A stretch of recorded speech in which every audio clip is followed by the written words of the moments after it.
এক যুগেরও বেশি সময়ের আইনি লড়াইয়ের সফল অবসান হলো। বাংলাদেশ জামায়াতে ইসলামী আজকে বাংলাদেশের সর্বোচ্চ আদালতের রায়ের মাধ্যমে তার নিবন্ধন ফিরে পেল। আমরা আশা করি এই রায়ের পরে বাংলাদেশে সঠিক নির্বাচনের মাধ্যমে প্রাণবন্ত সংসদ গঠিত হবে। জাতি, ধর্ম, বর্ণ, শ্রেণী নির্বিশেষে সকলেই তাদের ইচ্ছা অনুযায়ী ভোটাধিকার প্রয়োগ করে জামায়াতে ইসলামের নেতৃবৃন্দকে বেছে নেবেন, এটা আমরা প্রত্যাশা করি। হাইকোর্টের যে রায় ছিলেন এই রায়কে বাতিল ঘোষণা করেছেন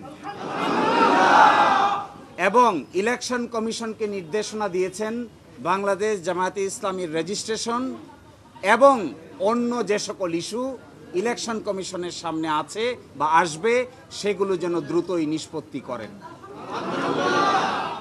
এর এই মাধ্যমে আজকে বাংলাদেশ জামায়াতে ইসলামী তার নিবন্ধন ফিরে পেল এবং প্রতীকের ব্যাপারটিও ইলেকশন কমিশনের সামনে রেফার করা হলো আদার ইস্যু হিসেবে। এই জন্য আমরা মামলার শর্ট অর্ডার চেয়েছি। আমরা আশা করি আগামীকালকের মধ্যেই মামলার সংক্ষিপ্ত আদেশ আমরা হাতে পাবো।